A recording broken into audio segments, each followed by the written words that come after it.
Hello, and welcome to the Level Up Creators Podcast. I'm Amanda Northcutt, our founder and CEO. We help digital thought leaders like you turn your knowledge and experience into rock-solid recurring revenue. Today's episode is part of our special series featuring our MRR Accelerator participants, giving you an inside look at who they are, what they bring to the table, and how we're teaming up to transform their businesses. I'm so excited today to introduce Kristina Flynn. Kristina helps high-performing entrepreneurs, executives, and creatives own their story, confidently explain their unique value, and get paid for their expertise without playing small. After learning how to manage crippling anxiety that kept her silent and insecure until her late teens, Kristina built a business helping others to share their stories with confidence. With experience in sports, tech startups, Web3, NFTs, and personal branding, she developed a storytelling and personal branding system that transforms how people connect with their audiences without hiding their authentic self. Through the MRR Accelerator, she is scaling her work to reach even more individuals who want the clarity and confidence to own their story and turn it into their most valuable asset. Welcome, Kristina. Thank you for having me. I'm excited. I'm so excited to unpack this conversation. Obviously, we have to dip right into crippling anxiety, mental health at a young age, and the transformation that you've gone through. I mean, from going to that level of anxiety and barely speaking to now you have such an incredible storytelling ability, and the product and service that you have brought to life to help others like bring out the best in themselves and show up authentically online, on the stage, in business and meetings everywhere. How in the world did that happen? Oh gosh, how much time do we have, Amanda? Well, I was just an incredibly shy child. And to me, that meant scared of everything, scared of the world. I am blessed to have an older sister who was very chatty.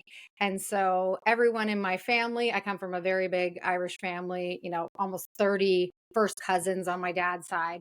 Everyone in my family knew, don't talk to Tina, which is what I go by in my real life. Don't talk to Tina, talk to Nat. She's the one that you can get answers from. And as far as I can remember, for my first memories, I was always very, very nervous. I've since learned a lot about myself, but of course I would get comfortable once I spent more time with certain groups of people, but just always living in my head, worried about what will be. And as I got older, that became a lot easier to understand as I got more diagnoses. So also blessed to have two parents who at a time when mental illness and mental health were not a thing, and definitely not a thing of conversation among anyone. They sought help when they saw me as a 12-year-old kid really struggling, depressed, anxious, not able to really make it through the day without just breaking down and not knowing and having a reason why. So I'm blessed to have had one. I grew up in Canada. I've got so much privilege because I have access that so many other people don't. Two, I have these parents who were able to seek help for their kid who wasn't able to articulate the help that she needed herself. And then three, I have had access to various, tools in the toolbox to support me with my mental health all along, one of which was a clinical psychiatrist as I was 12, medication, therapy. I've had a cognitive mindfulness therapy, cognitive behavioral therapist. If that's not privilege, I don't know what is. Obviously, I'm not great with acronyms. So I'm very fortunate. And even with all of that access, even with all of that privilege and all of that opportunity, I won the lotto in terms of having the brain that I have and the environment that I was born into. I still, until, my 40th year, really wasn't sure of who I am. And that's why I came up with this methodology, because I had a problem myself that I didn't know how to solve. I didn't know why I was different. I didn't know why I wasn't able to show up the way that I wanted to, and felt so deeply down inside of me that I didn't know how to get there. And so I used AI, which we'll talk about, in order to be able to support me in understanding myself a whole lot better. Amazing. And yeah, we need you to fully unpack this for us because, your background, like I said earlier, includes professional sports. You've worked with Olympians, NBA All-Stars. You have a background in philanthropy, tech startups, Web3, NFTs, and now personal branding. How seems like a kind of meandering path, but you've taken, I think, very unique and interesting elements from each and every one of those experiences to put them all together into this storytelling methodology. So from your side of the table, how have those seemingly pretty disparate experiences shaped your approach to storytelling and how Story Engine ultimately came to be? Mm-hmm. Well, needless to say, HR professionals were not really into my resume. I did not fit a mold. It was not, nobody, I don't think I've ever had an inbound request on LinkedIn from a recruiting professional. Because if you look at my LinkedIn, you looked at my business experience, my career experience, it's winding. It's sort of disparate, as you said. There's not really an understanding as to why. And if you were to look at that with a traditional lens of the way that we look at most people's career and the expectation of this linear path that we have, I am absolutely not somebody that they would want to bring onto a team because it looks unfocused. It looks like I have no direction. It looks like I'm a flight risk, which I've been called in business environments previously. And so for me, it was catapulted by the fact that once again, I had switched careers. Once again, I had switched industries and I found Web3 and NFTs, and I was incredibly excited about the space because it did seem like it was a coming together of a lot of my different experiences in terms of tech, in terms of community, in terms of art and artistry, which I love, creativity behind it. So I got really excited and really invested in that space. Anyone with ADHD knows what hyperfocus is, and I went all in, deep, deep, dark. And I started building what I had done for many people before, which was my own personal brand, largely on X because that's what the community was. And I had done everything that I thought I needed to do. I had built a decent sized following. I had gained some reputation and some respect among the industry as to somebody who knew what they were talking about. And really, I was just talking about the things that I cared about online. Twitter at the time worked really well for me because it was a short character limit and I could give hot takes whenever I felt like it. So it worked for me. And I kind of felt like I had figured it all out, that infamous line that we all talk about. And then you can't write the story the way that it unfolded. Web3 was a massive bull market. Immediately, overnight, it goes bare and it goes away in terms of the revenue, in terms of the community. So many of the members of my community, the audience I had built, they went back to work. They weren't selling their art anymore. They weren't able to make a living online anymore. So they went back to work. The agency that I built and developed, all of a sudden, my clients had no budget for me. And so everything that I'd worked for like 2.5 years to build sort of fell apart to pieces. And you learn so many lessons in that moment. But for me, when I reflected on, okay, what happened? And if I wanted to do this again, because I enjoyed it, what would I do differently? When I did that, I said I would build it around me. I built it around the industry. I built it around the platform. I built it around my company and a profile picture that was of an NFT. It wasn't even me. So my thesis was that had I been me, had people gotten to know and understand me, if all of those market changes happened the exact same way, they would have kept with me. They would have stayed with me. I wouldn't have had to start again at zero. So I was posed with this idea of, okay, next time, I'm going to be more me. And then you face the question of, well, who the fuck am I? I don't know who I am. You've talked about my experience. Like, how do I turn me into a brand? How do I begin to articulate what I've done? And it just so happened that AI, from a market availability perspective, AI has been around forever, but from a market availability perspective, mass market access, I was able to access AI. And I went back to the work that I did with NBA players, which was when they came to town, they would sit with me for an hour. And I would say, tell me everything you possibly can about yourself, your family, your kids. Where did you grow up? Where have you played? What are the cities that you liked? Why have you liked them? What are the things that you care about? What's your charitable work? Everything I could, and feverishly taking notes for an hour of just like, okay, how do I take all this information in? And my job was to come back, synthesize it, turn it into a bit of translate it into something that I could then pass to the various business units, whether that was merchandising, whether that was ticketing or executive suites, whether that was global partnerships, and say, this is this player's brand. This is how you would articulate them in the community. This is how they're going to be able to show up as their most authentic selves when you put them in the right situations. And so I went back to that. I said, okay, GPT, ask me a bunch of questions. Ask me about my life. Ask me about all of these things. And it was one of those moments that you'll never forget. The responses that I got back blew my mind. I was like, it's in my head. Like, how does it know these parts of me? And how is it helping me in this way? And that sent me on another hyper focus of, if this is able to help me, by the way, I wasn't able to tell you this story 18 months ago before I started this. If you asked me how I got to the moment that I was at in that moment, I could not tell you why, and I could not tell you how. I could not articulate that I've actually been building personal brands for my entire career. And yet I never had it in my title. It was never something I put on my resume. And so to me, that wasn't career experience. That wasn't something I did. And yet I see all of these constants, these themes, these patterns, these through lines that all of a sudden make so much sense in the world. And that's what I've been really hell-bent on helping other people do. I felt that this could be helpful for me.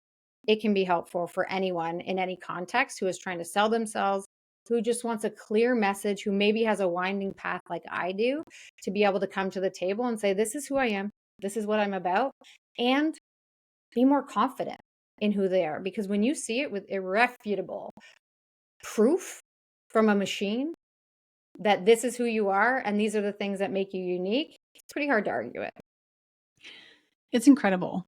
And I love that this is kind of how your story has evolved, because it is so unique, and now it makes sense, right? Do you look back and you're like, oh, I see how all of those weird random things sort of like led up to this really amazing, powerful thing? Yeah. And I think that's the part I get really excited about for myself, but also for my clients, because when you put a transcript, me conversing with my clients, asking them the same questions that AI asked me, asking them the same questions that I asked players, at the beginning of my career, 17 plus years ago, you take that raw data, that transcript, and you put it into AI with some guidance, of course, it is able to show you a perspective on your life that no other thing can. And certainly therapy, I've been in it a long time. I've spent a lot of time in the chair, never lying down. These beds don't exist in Canada where you just sit there with a therapist and lie down, never lying down. But I spent all this time, and yet it was able to still, with me, who's somebody who had a clinical psychiatrist since they were 12, give me an understanding of myself that no other thing had been able to. No 20 plus years of therapy had been able to give me, because ultimately it was taking data that I served it in my voice, in my words, summarizing that, finding connections, finding themes, finding constants. And what I discovered, and what I've discovered ever since, we all think we're very unique, and we are incredibly unique, but there are some binding things that happen across each one of our journeys, especially in the North American context. You have an upbringing. You had a personality when you were a kid. How is that different now? Early, late education, early, late career, your career focus now, this moment that you're in.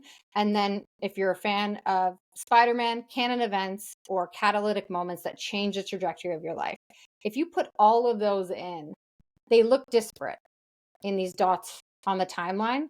But when you look at them collectively, there's so many really critical things that pop up for each individual that when you're putting that story together, no one can compete with you on, because no one can have that exact same experience that you've had.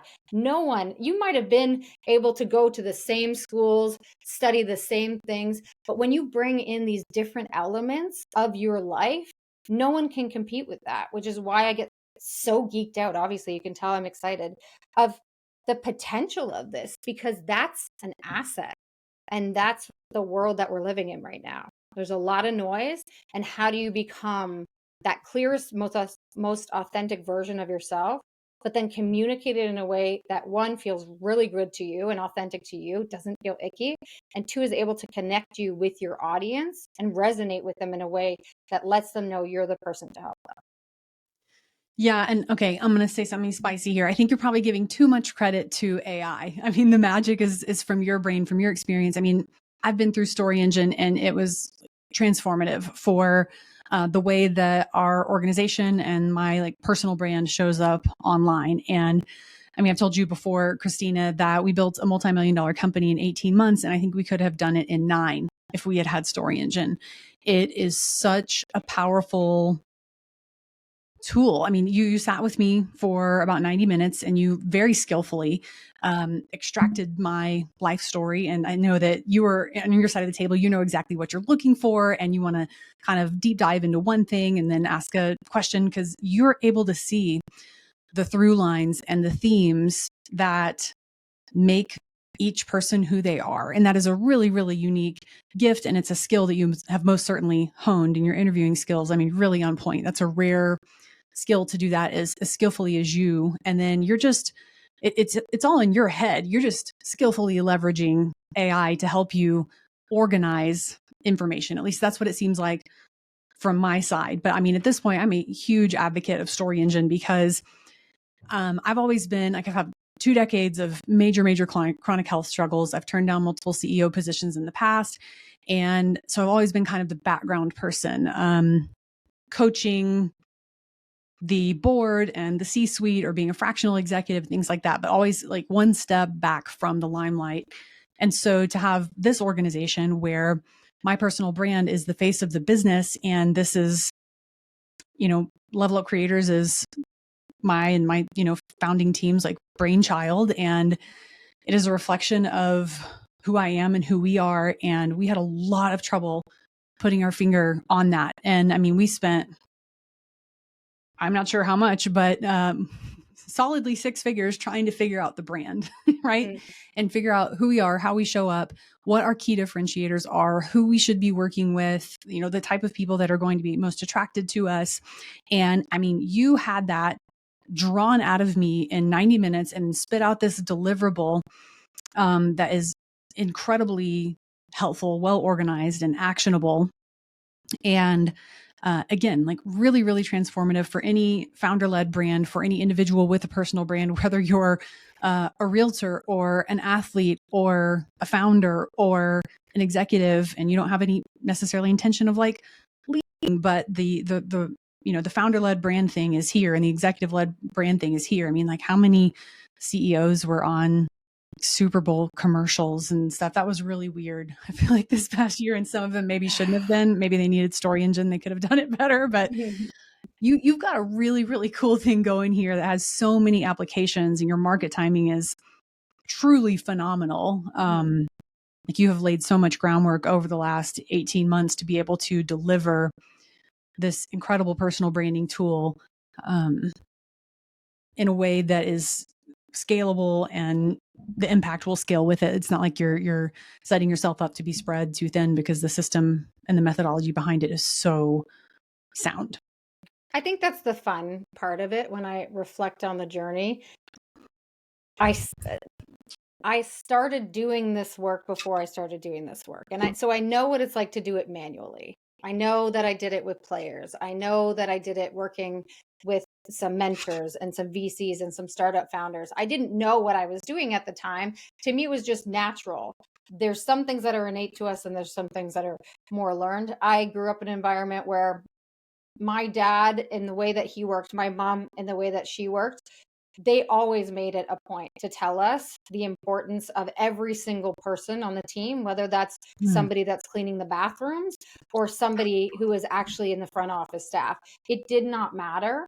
My parents always showed us the importance of every single member of the team. And so I think I developed this one. You become really good at observing and listening when you don't talk for a large portion of your life and you're very insecure.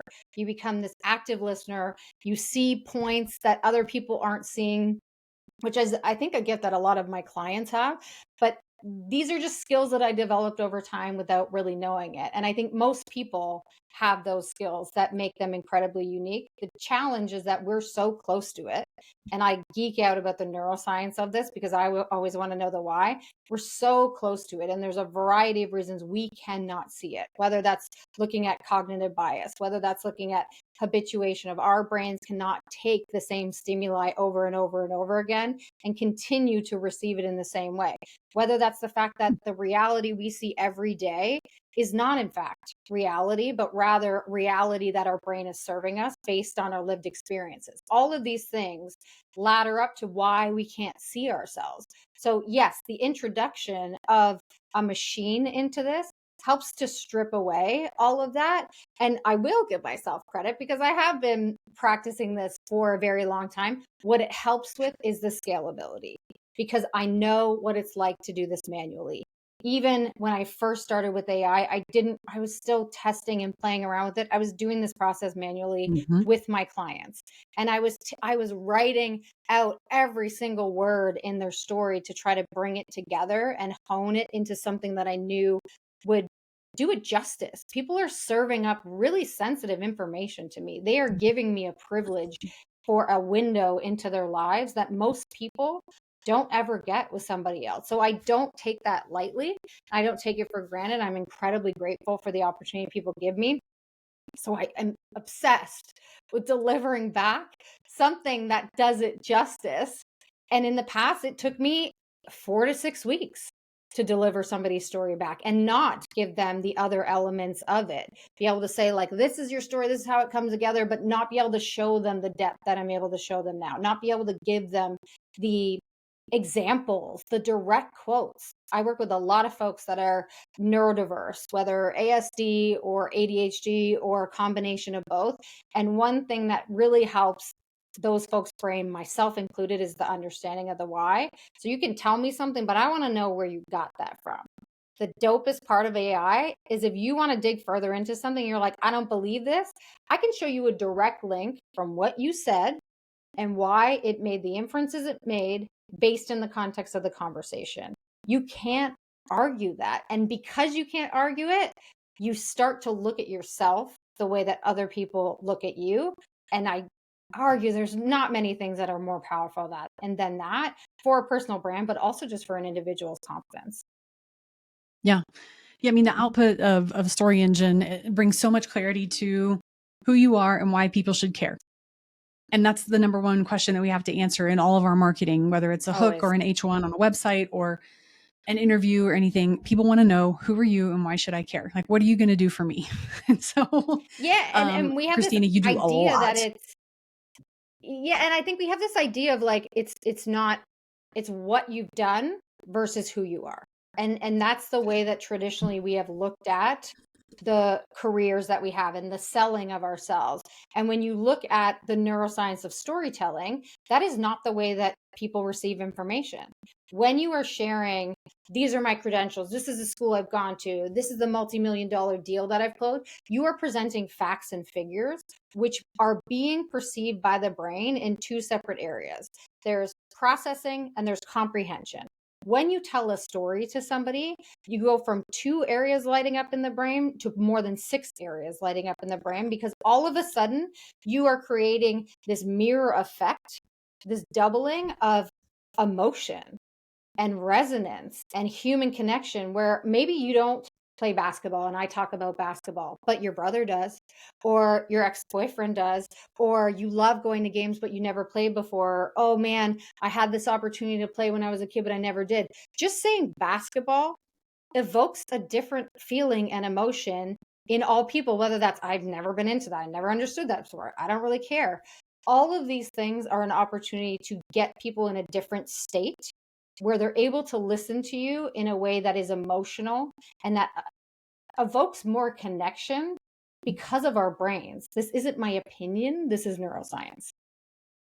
Yeah. And I love how deeply into science you go and how you've combined your personal experience, expertise, your interviewing skills with all the neuroscience and packaged it up in this beautiful, beautiful, beautiful thing that is Story Engine. So you have this amazing thing.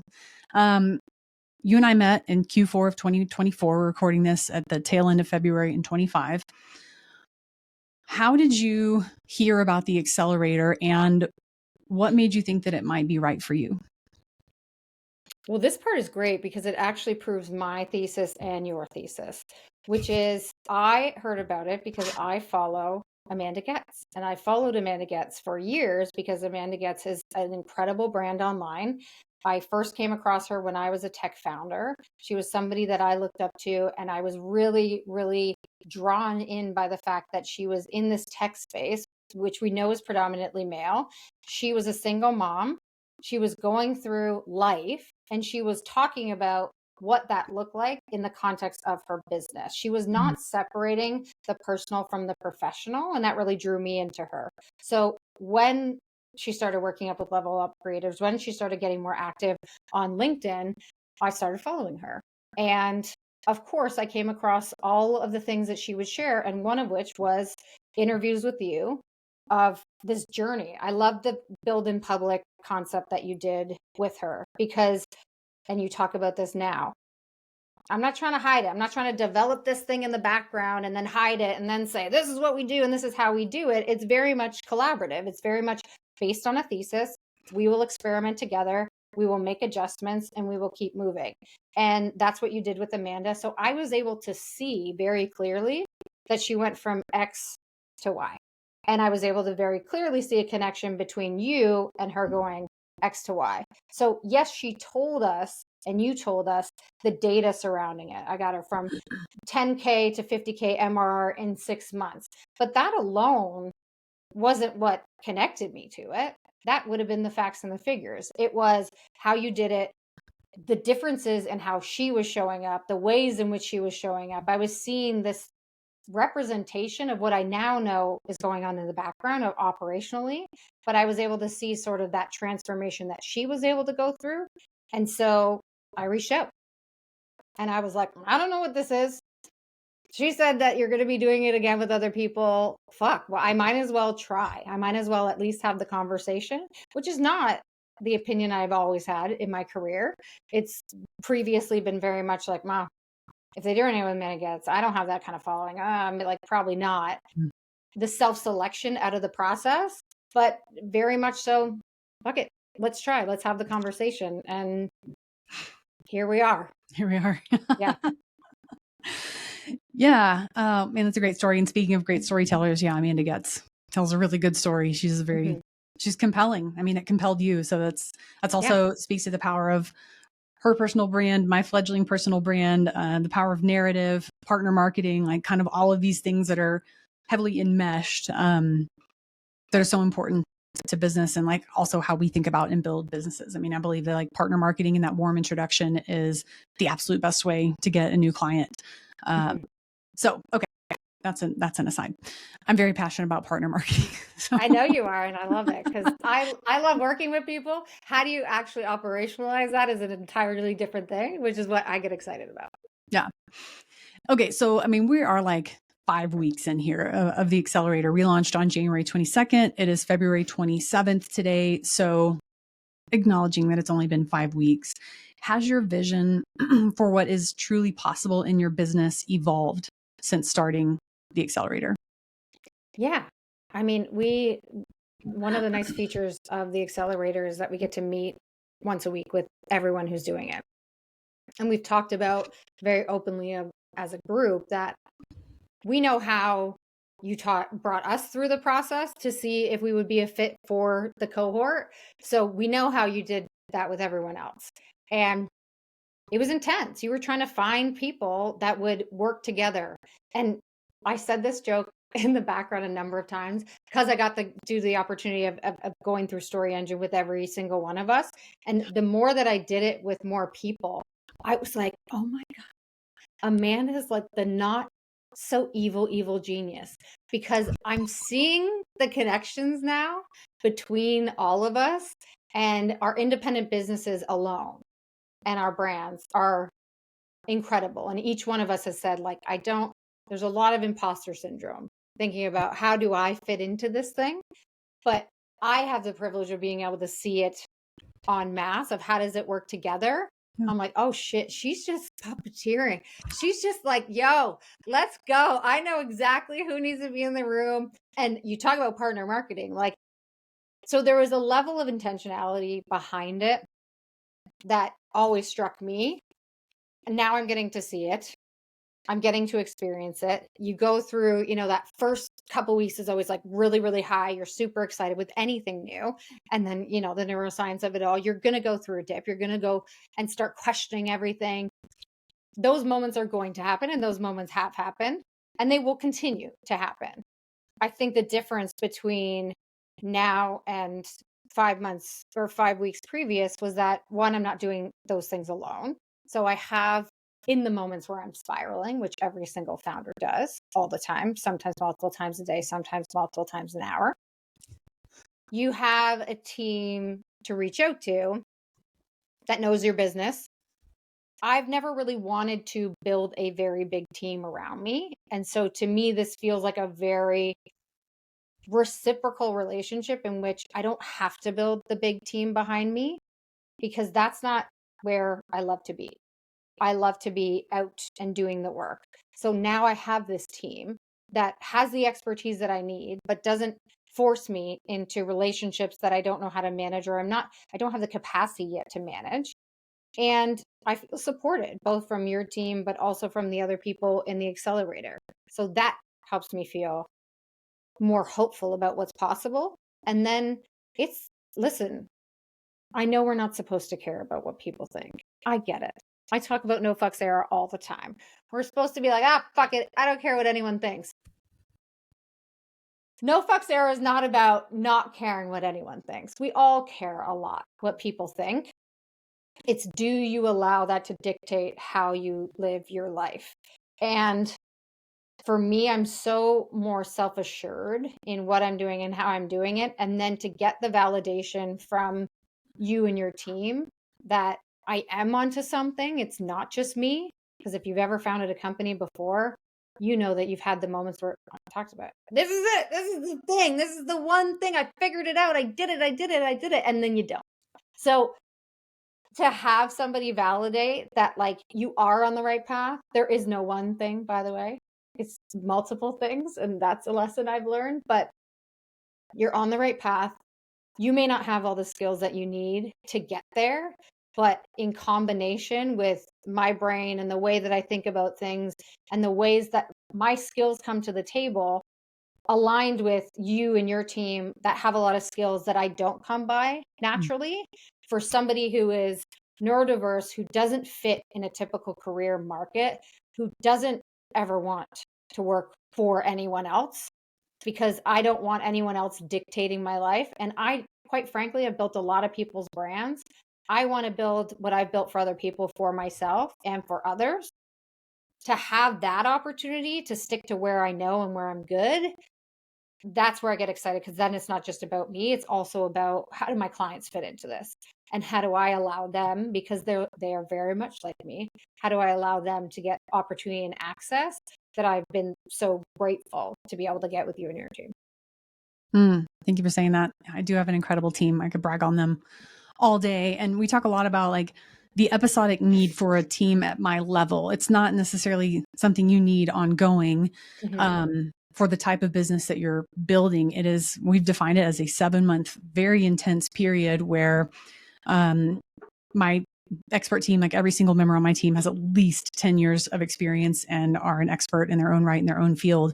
And it is such a pleasure to be able to put those together and sort of lend them to each of the accelerator participants, because, frankly, like, no one else can have my team. My team is inimitable. And I picked, like, all of my favorite people from all of the teams that I've built as an executive at past companies over the last decade. And it is really, really, really special. And so, like you're saying, it's cool that you want to enjoy sort of the success and personal as a result of having a killer personal brand that you have enabled for other people. It's like this virtuous cycle of, you are enabling others, and as a result, it is enabling you to elevate your personal brand and your business. And for us at Level Up, it's like we are helping build other people's MRR based business as we build. And that, as a result of that, that builds our MRR based business. And so it's this really beautiful, virtuous cycle of everybody wins. I think that's really, really cool.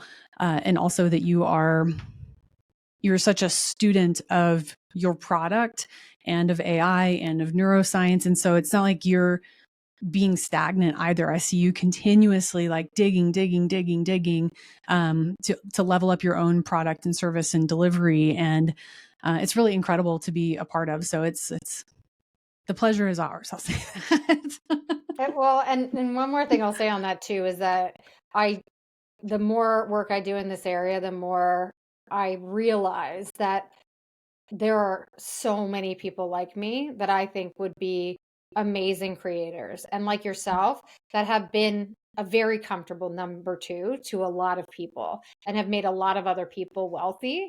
And there's a disconnect between how do they go from number two to the risk, quite frankly, some of it perceived and some of it real, of taking the step forward and saying, no, this is me and I'm going to be number one here.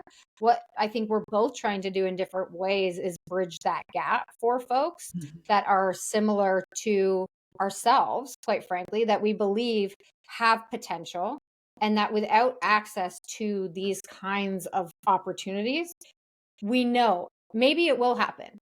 I'm not in the business of projecting whether or not somebody's going to be successful. But what I do know, just like you said earlier on, there's a scalability and there's a speed at which this allows people to do it so much more quickly and reduces the risk of what we know is very feasible, of people saying, fuck this. I'm not doing this. This is way too hard. There's too much going on in our minds that are going to tell us not to do it, that are going to say, just give up. And we've all done it. Yeah. What we're trying to do is bridge the gap and have less people give up, because my thesis is that those people can lend a lot to the world if given the right stages, the right platforms. What they need is access to information, resources, capital to be able to do that, and an understanding of who they are and who they're not, because that's really important too. Yes. Yes, just like in business, it's almost more important to know what not to do than what to do. So yeah, it's like dating. Absolutely. You're like, I don't know what I'm looking for in a partner, but I know from the last 5 dates what the fuck I'm not looking for, because those people, no, thank you. Love it. Okay, this is a 2-part question here, as we're going to kind of start to land the plane. At the end of the 7-month accelerator, so this would be August 21st of 2025. Other than hit your multi-5-figure MRR guarantee, what are your biggest goals for the program, and what do you believe you'll be able to do then that you can't do now? I think from my perspective, when I've thought about this, as you know, it's very difficult to balance the now versus the future and thinking too far into the future of what could be.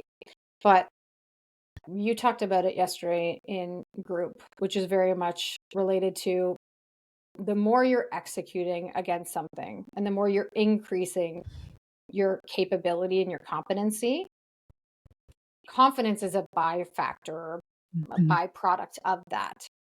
So I know absolutely no chance there isn't an opportunity for me to be 10x more confident, because by virtue of engaging in this relationship, I have committed to doing X amount of execution, which in the past, anyone who's ever worked with me, that's been a real struggle for me. It's much easier to sit and to think and to process to the point where you're overthinking everything. And I think overthinking can be a really beautiful thing. As we know, that's where I'm shifting the trajectory of my newsletter to overthinking in public. I love thinking. I love diving in and getting into it. But there's a point at which it becomes detrimental to your progress, both from a confidence perspective and just an ability to see momentum. So I'm excited about that. I know I'm going to be more confident because I'm going to be more competent, because I've engaged in this relationship and I made commitments. So that's one. 2, 100%, I'm going to be at that MRR guarantee. And I actually believe there's a great opportunity for me to be over that. That in and of itself shows a difference in confidence. And then to me, it's not about necessarily the money. The money is incredibly important, but it's about what the money facilitates and allows for me to do. I have been on the entrepreneurial journey for 7+ years. I have been married for 10. My wife did not sign up for this. I had a job at a corporation. She had a job at a corporation. She thought we were going to live this life, you know? She didn't know. I didn't even know at the time that I was ADHD. I didn't know that much about my brain. And so she didn't know what she was getting into. And for the last 7 years, I have to give her all the credit of, holy shit, I wouldn't have wanted to be married to me. If you've been a founder, you know how hard, like, it is a journey and it is up and down. And I don't care what anyone says, like whether you're solo or not, if you have a partner, they are a member of your team because they're a key support cog in that wheel of support that you need to be able to make the decisions that you're able to make, to be able to have somebody to talk to when you're feeling like your entire world is crumbling down around you. And so she's had to go through this. And to her credit, she has endured a lot of promises and a lot of this is the thing, because I thought it was one thing. This is the big risk that I'm going to take. And it feels right, but it wasn't calculated. This is the money I'm going to blow. These are the partnerships that I'm going to engage in and then lose lifetime long relationships with friends over. She has been there for all of it. And so what I get most excited about, and I'll say it out loud here, is it's not going to be at the 7-month line, but it won't be that much further out from going to her and saying, quit your job for the next year, take a sabbatical, spend time. We had a lot of personal things happen during both of her mat leaves, and she didn't get mat leaves the way that she envisioned them and the way we're also blessed to have in Canada. And I want to go and say, take it. Go take the year, take your mat leave, the way that you wanted it to work. I got it. I got it for this next year. Find out, it's your turn. Find out what you care about. Find out how you want to spend your time. Find out what you get excited about and go and do that. And that is my number one goal. Oh, I love that so much. Yeah, I could go on and on about that. Erin sounds like an absolutely incredible woman, and no doubt she is. And like, what a gift to be able to give your partner, your spouse, when you are successful. It's like, okay, it's my turn. So take a beat. How Enjoy much your have you life. given up? How many times have you, taken, we have 2 young kids. I have a 5-year-old and a 2-year-old. And you know this, when shit needs to be delivered, shit needs to be delivered. Yep. And when you have overcommitted, which I have done many times, it goes into your life. It seeps in, which is why I also get so excited about the work that I do, because I don't believe in work-life balance and I don't believe in it's business, not personal. This is my life. Yeah. I care deeply about this. So how do we combine the both? How do we blend the both to say personal story can be a professional asset and can also enable you to live out your life as your most authentic self. And those two things don't need to live independently of one another. And so I don't even know where the fuck I was going with that, but that's where I get excited. Well, I think that's a topic that, we're going to have everybody, all the accelerator participants back at the end of the accelerator to talk about it.